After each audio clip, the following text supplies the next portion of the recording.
I moved to Cornwall about 4 years ago, and I've never been happier in my life since. My partner joined me soon after. We settled down. I landed my dream job. We adopted a cat, and I am loved and supported by our family and friends. However, about a year ago, the idea of ending my own life actually crossed my mind, out of shame, out of helplessness, and out of self-loathing. Why is that? I remember having that conversation with my friend, asking me, how can you think of suicide when you are being this happy and privileged? Well, today I know that part of the answer to that question is actually related to perfectionism. I never feel quite good enough, and nothing I achieve, despite how amazing it may be, actually feels good enough for me. I want to exceed expectations in all areas of my life. I'm always after the next challenge. My happiness is determined by the quality of my performance and my successes. I feel guilty being tired and not 100%. And I want my body image and my behavior to be flawless by fear of rejection and disappointment. All of these exceeding expectation, putting more and more pressure on me, often leading to anxiety and panic attacks as I was feeling more and more overwhelmed. At that point in time, I was going through a lot of change. I was starting a new job I was really passionate about. I was undergoing 2 really high-standard trainings. I was adopting my very first pet. I was redecorating my very first house. I was undergoing a really strict diet, and all of that happening at the same time. As a result, I burnt out, and I was too tired to fight the comfort of the negative thoughts spiraling in my head, telling me how useless, worthless, and terrible I was, that I actually considered jumping out the window just for this unbearable feeling of failure and pressure to go away. Today, I want to talk more about this experience. I want to break the taboo around perfectionism. So let's talk more about it. What is perfectionism? According to research, perfectionism is a personality disposition that is characterized by setting excessively high objectives and striving for flawlessness. It also leads for really overly critical evaluations of one's behavior. Perfectionists are detail-oriented, they have rigid structures and rules, they hate making mistakes, and they really have difficulties trusting others. And while it's both a positive and a negative disposition, excessive perfectionism can often lead to mental pathologies, such as anxiety and depression, and several disorders. There are 2 types of perfectionists. On the one hand, some people will be outwardly focused perfectionists. This means that they are really frustrated by others who are not good enough according to their own standards. And some other people will be inwardly focused perfectionists.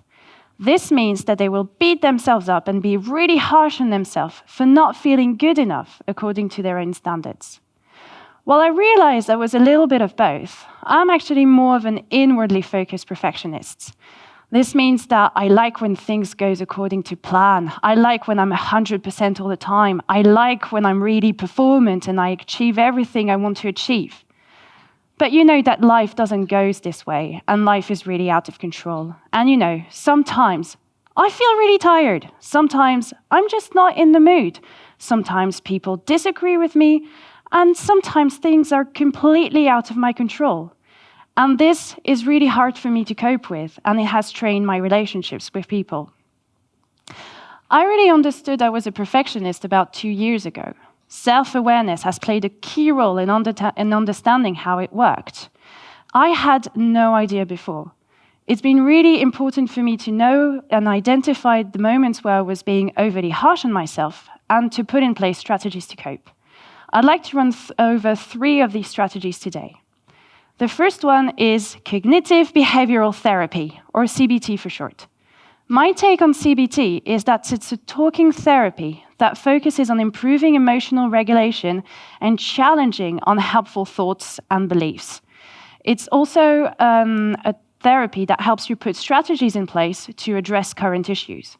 This has been great for me in order to challenge my excessively high standards and also to put in place some strategies such as breathing when I was feeling anxious due to perfectionism.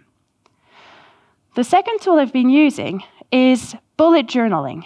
You might have heard of this. It was invented by a graphic designer called Ryder Carroll, which basically consists in taking a blank journal and using it as a safe and non-judgmental space to express yourself. This has been great for me in order to organize my thoughts, to take a step back, and make sure that I spent my energy and time on things that really mattered to me. And the last tool has been meditation and mindfulness. You know that sometimes you feel that life is always going too fast, or you don't have the time to appreciate what's really going on and appreciate the fact that you are alive. Meditation is exactly about that. It's taking a time to sit down, focus your mind on the present, on your emotion, and observing your body and your emotion in a non-judgmental way. All of these tools have helped me cope along the way, but that doesn't mean I'm done with perfectionism. Actually, I'm pretty sure that I'm never going to get rid of perfectionism, and I'm also pretty sure that I would not be where I am today without being a perfectionist. The only thing I can do is have less negative impacts on my life, and I use it when it's actually worth it. You might be wondering, why am I sharing this? After all, this is a pretty personal topic, and it's only my own experience. Well, I've met a lot of people from various backgrounds, from various industries, and with different stories. I also spend a lot of time on social media. And you know what? I'm not the only one struggling with perfectionism. There are a lot of people out there who share the same experience. I've seen parents struggling and not giving themselves a break and beating themselves up because they don't feel good enough for their children.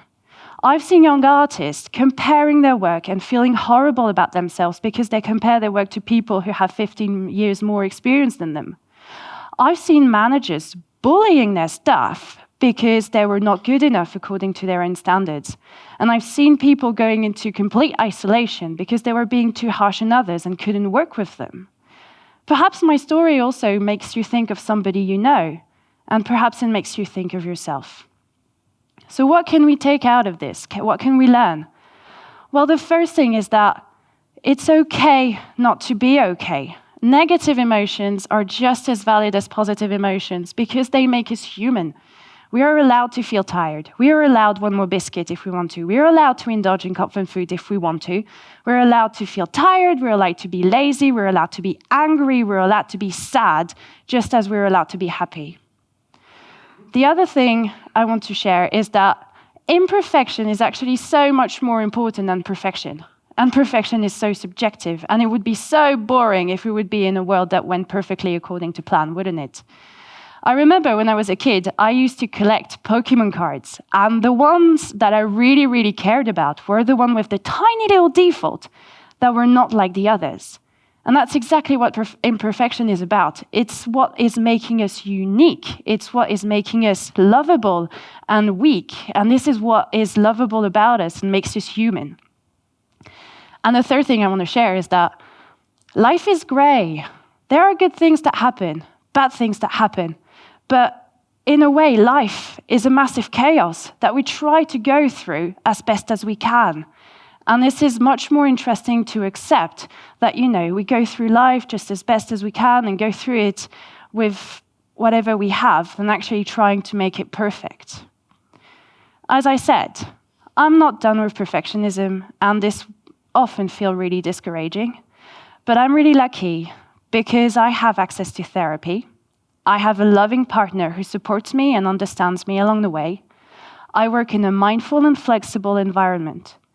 But more than that, I chose to set out of that comfort zone. I chose to explore those inner uncharted waters of my mind, and I chose to change.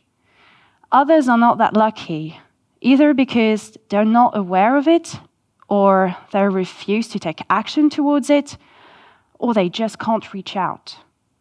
Today, we see more and more figures from various industries taking a stand towards mental health. The likes of Headspace, Calm, or the Self-Care app have provided their audiences with ways to address their mental struggles from the premises of their phones. I have worked on a game where mindfulness is at the heart of the gameplay because I feel responsible that through entertainment, I can help people who are not just as lucky as I am. So come on, let's give ourselves a good pat on the shoulder. Let's be kinder to ourselves because we're going through this life as best as we can. Let's remove the imposed toxicity in our lives because we are all worth of love and we are all just enough. Thank you very much.